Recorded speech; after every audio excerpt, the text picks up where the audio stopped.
Hello friends, இப்போது கிள்ளி போட்ட சாம்பார் ரெசிபி செய்ய போகிறோம். அது எப்படி செய்கிறதுன்னு பாருங்கள்.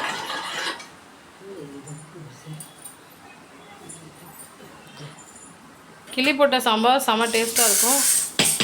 இப்போ பார்த்திங்கன்னா துவரம் பருப்பு வேக வைக்க போகிறோம்.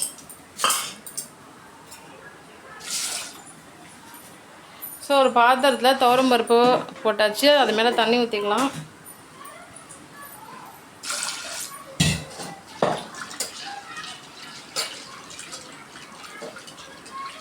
நல்லா இப்போ கழுவிக்கிறோம்.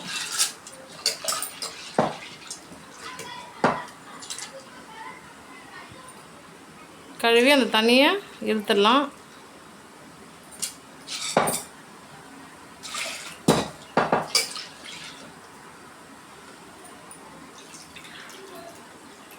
ஸோ துவரம் பருப்பை நல்லா கழுவியாச்சு. ஸோ இப்போ ஃப்ரெஷ்ஷான வேறு நல்ல தண்ணி ஊற்றியாச்சு. இப்போ கேஸ் ஸ்டவ் மேலே வச்சிட்டோம். ஸோ இதே தண்ணியில் பெருங்காயத்தூள் ஒரு ஸ்பூன் அளவுக்கு நல்லா தூவி விட்டுக்கலாம். இப்போ மஞ்சள் தூள் போட்டுக்கலாம்.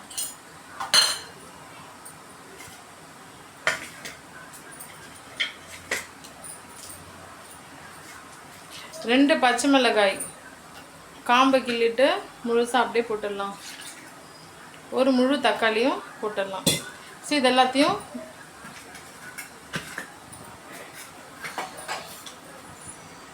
இப்போது வெங்காயத்தை ஒரு 4 பீஸாக கட் பண்ணியாச்சு. அதையும் போட்டுட்டு மொத்தமாக எல்லாத்தையும் ஒரு 15 நிமிஷம் அப்படியே நல்லா வேக வச்சிடலாம். இது வெந்து ரெடியானதுக்கப்புறமா சூப்பரான கிள்ளி போட்ட சாம்பார் ரெசிப்பியை ரெடி பண்ணிடலாம். துவரம் பருப்பு, அந்த தக்காளி, வெங்காயம், பச்சை மிளகாயெல்லாம் போட்டிருந்தோம் இல்லையா, அதை நல்லா வெந்துடுச்சு.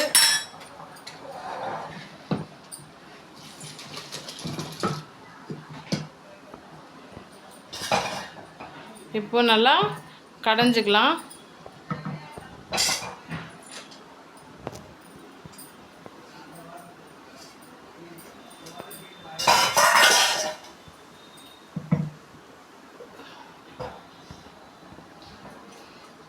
ஸோ அந்த தண்ணியை இருத்தால் தான் நம்மளால் கடைய முடியும். ஸோ பாருங்கள், அந்த பாத்திரத்தில் தண்ணி இருத்துடுறோம். இப்போ பாருங்கள், இந்த சட்டியில் மத்து வச்சு நல்லா கடைஞ்சிக்கலாம்.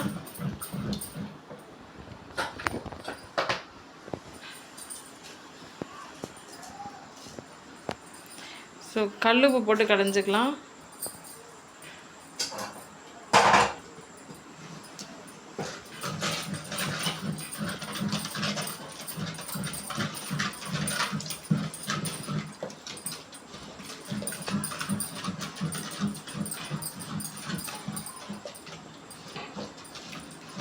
இந்த ரெசிபி ரொம்ப டேஸ்ட்டாக இருக்கும்.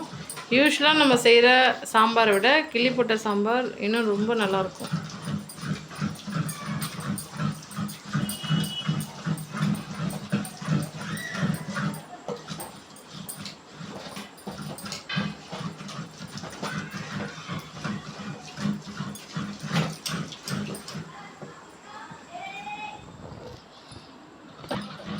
ஆல்ரெடி பருப்பு அதில் போட்டிருந்த எல்லாமே நல்லா வெந்ததுனால ஈஸியாக நம்ம கடைஞ்சி வச்சாச்சு. பாருங்கள், கடைஞ்சாச்சு.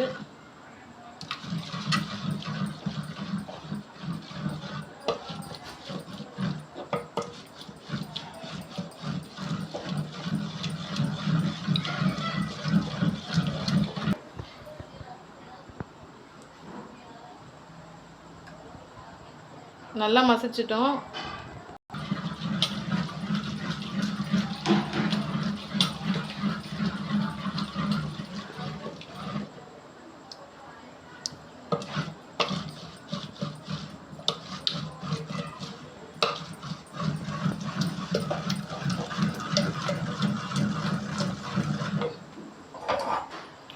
ஓகே, ஆல்ரெடி நம்ம ஃபில்ட்ரு பண்ணி வச்சுருந்தோம் இல்லையா தண்ணி, பருப்பு தண்ணி, அதை அப்படியே இதிலே ஊற்றிடலாம். மத்து வச்சு நல்லா மிக்ஸ் பண்ணி விட்டுக்கோங்க.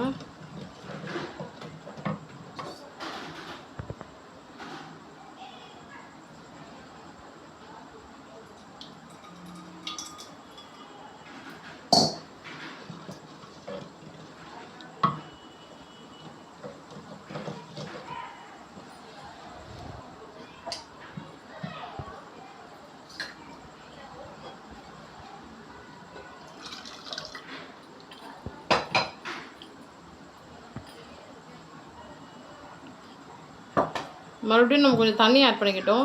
பிகாஸ் கிள்ளி போட்ட சாம்பார் நல்லா தண்ணியாக இருந்தால் தான் சாப்பிட்றதுக்கு ரொம்ப நல்லாயிருக்கும்.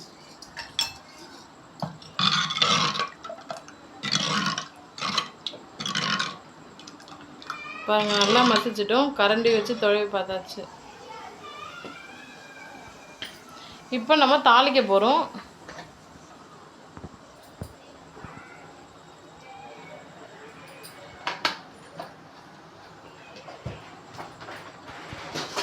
பாருங்கள், அந்த பாத்திரத்தில் எண்ணெய் ஊற்றிருக்கோமோ எண்ணெய் சூடாகிடுச்சு.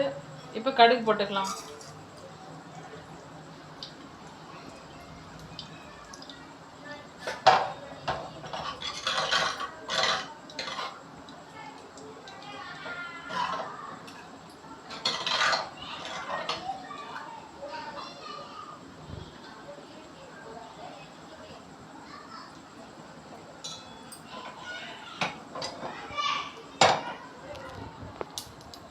கடுகு பொரியுது பாருங்கள்.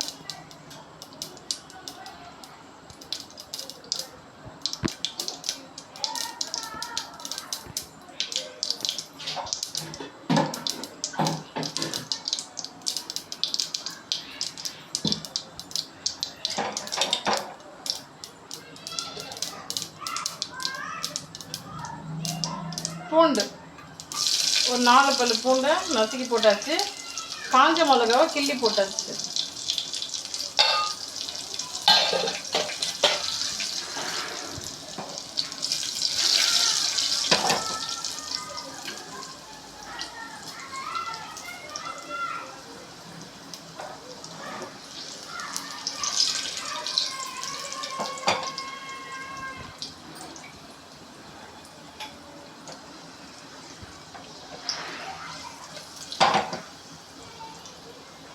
கருவேப்பிலை போட்டுக்கலாம்.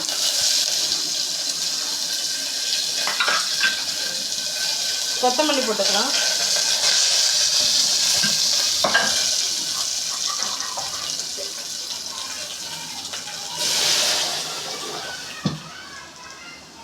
ஸோ பருப்பை நல்லா மசிச்சு வச்சுருந்தோம் இல்லையா, அதை அப்படியே இதில் ஊற்றியாச்சு. அவ்வளோதான், சூப்பரான கிள்ளி போட்ட சாம்பார் ரெசிபி ரெடி.